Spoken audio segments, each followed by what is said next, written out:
BJP के विचारधारा से जुड़े हुए मोदी समर्थक, संघ समर्थक, बीजेपी समर्थक, या भारत स्वाभिमान के समर्थक, या फिर तीसरे तटस्थ जो किसी से नहीं जुड़े, ऐसे लोग। तो ये तो आपको प्रस्ताव करना है आने वाले 7-8 दिनों में, और तुरंत इसको भेजना है। एक एक जिले से 3-3 लोगों का नाम, उस दिशा में फिर आगे काम किया जाएगा।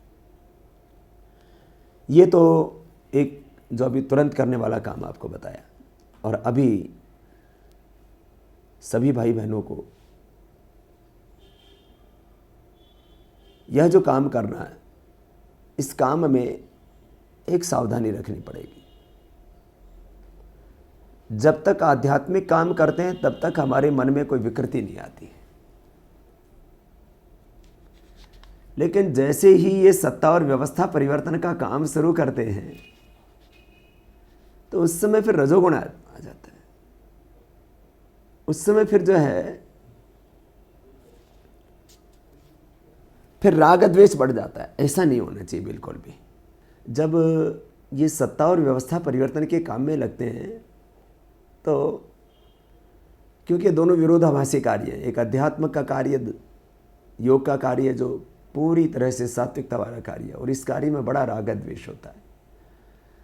ऐसे में 5 चीज़ों में व्यक्ति का मन फिसल जाता है: सत्ता, संपत्ति, सम्मान, संभोग और सुख सुविधाएं। इन 5 में सारा संसार फिसल रहा है और अनैतिक तरीके से, अन्यायपूर्ण तरीके से इन 5 को पाना चाहता है। सत्ता, संपत्ति, सम्मान, संभोग और सुख सुविधा, इसी में सारी दुनिया उलझी पड़ी है। जरा मैं आपसे कुछ कह रहा हूं, गौर से सुनना। जिंदगी का मकसद सत्ता नहीं है, क्योंकि जिनके पास में बड़ी से बड़ी सत्ता, मैंने उनको देखा है और अपनी जिंदगी में भी सब कुछ अनुभव किया। सत्ता, संपत्ति, सम्मान, इसी की लड़ाई है पूरी दुनिया में। और है क्या?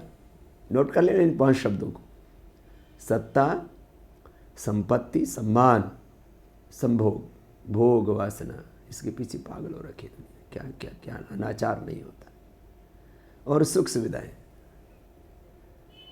मेरे पास कितना बड़ा मोबाइल है, कितनी बड़ी गाड़ी है, कैसी अच्छी साड़ी है, कितना बड़ा मकान है, इसी में उलझी पड़ी है सब दुनिया। अरे भैया, सब यही छोड़ करके जाना है। इसलिए ये मकसद नहीं है। ये सत्ता, ये संपत्ति, ये सम्मान, ये सुख सुविधाएं, ये जो कुछ अपने जीवन में, ये सब सेवा के लिए।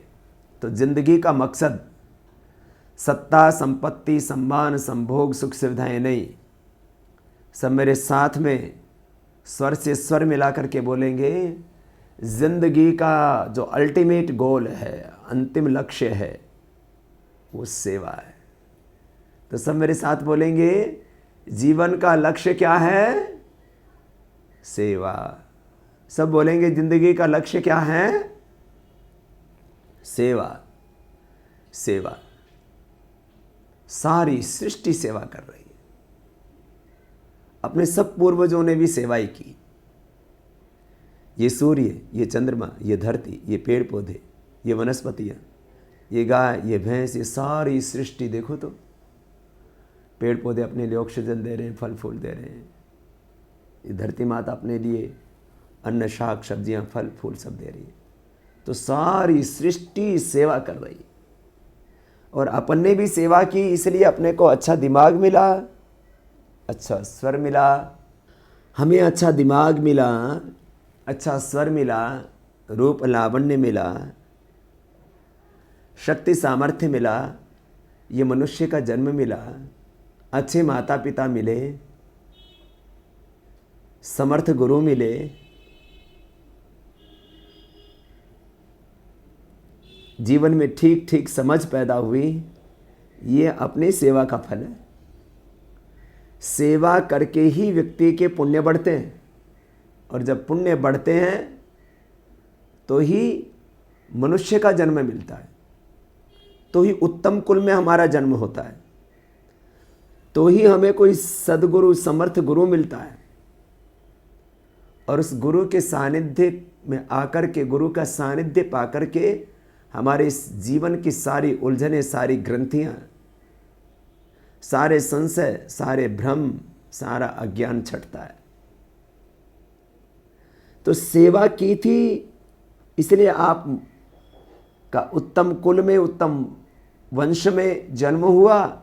सेवा की थी इसलिए इस अभियान से आप जुड़े हो।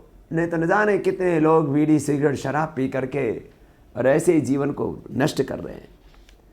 न जाने आज हमसे पहले कितने लोग आ चुके हैं और अभी भी इस दुनिया में करीब 700 करोड़ लोग हैं और हमारे बाद में न जाने कितने आएंगे। लेकिन कुछ ही लोग होते हैं जिनका नाम युगों युगों तक लोगों की जुबान पर रहता है, जो सेवा करते हैं। तो आप जो काम कर रहे हो, आप एक इतिहास बना रहे हो। कुछ लोग इतिहास पढ़ते हैं, कुछ लोग इतिहास बनाते हैं, और युगों युगों तक आपका ये नाम, आपका यश, आपकी कीर्ति अखंड रहेगी और अनेक जन्मों तक आपको इस सेवा का पुण्य मिलेगा। आपको इसका पुण्य मिलेगा, आपके कुलवंश को इसका पुण्य मिलेगा, इस देश को इसका पुण्य मिलेगा। अपने पूर्वजों की पुण्याई से ही तो हम आज यहाँ पर खड़े हैं। 1,92,08,53,114 वर्षों से अपने पूर्वजों ने पुण्य किया, तो ही तो अपना देश, धर्म और संस्कृति आज इस रूप में हमको मिली। अपने पूर्वज पुण्य न करते तो अब तक ये धरती, ये हवाएं, ये पेड़, ये पौधे, ये वनस्पतियाँ सब कुछ नष्ट हो गई होती। अपने पूर्वजों ने कितना तप किया होगा, अपने शरीर में रोग नहीं आने दिया। आज मैं आपके सामने बैठा हूँ। मैंने जिस कुलवंश में जन्म लिया, न माता पिता को ब्लड प्रेशर है, न शुगर है, न हार्ट की बीमारी है, न लीवर किडनी की बीमारी है, न चमड़ी की बीमारी है। मेरे माता पिता को यदि चमड़ी की बीमारी लिकोडर्मा होता तो मुझे हो सकता था। उनको ब्लड प्रेशर, उनको शुगर की बीमारी, हार्ट की बीमारी होती तो मुझे हो सकती थी। तो अपने पुरखों ने कितना पुण्य किया। अपने को भी ऐसा ही पुरुषार्थ करना है कि आने वाली पीढ़ियों को विरासत में हम रोग दे करके ना जाएं, दुख दे करके ना जाएं, दरिद्रता दे करके ना जाएं।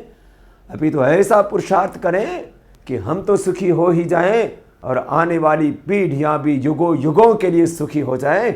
ऐसा अपने को काम करके दिखाना है। और ये काम अब कल से ही शुरू कर देना है। 2 चरण का काम तो जनवरी फरवरी में पूरा कर देना है और 1 मार्च से फिर दूसरा काम, तीसरे चरण के काम में ऐसे लग जाना है कि इतिहास बदल जाए। मैंने कहा सत्ता और व्यवस्था तो बदलेगी, इतिहास बदलेगा, युग बदलेगा और इस काम में सबको लगना है।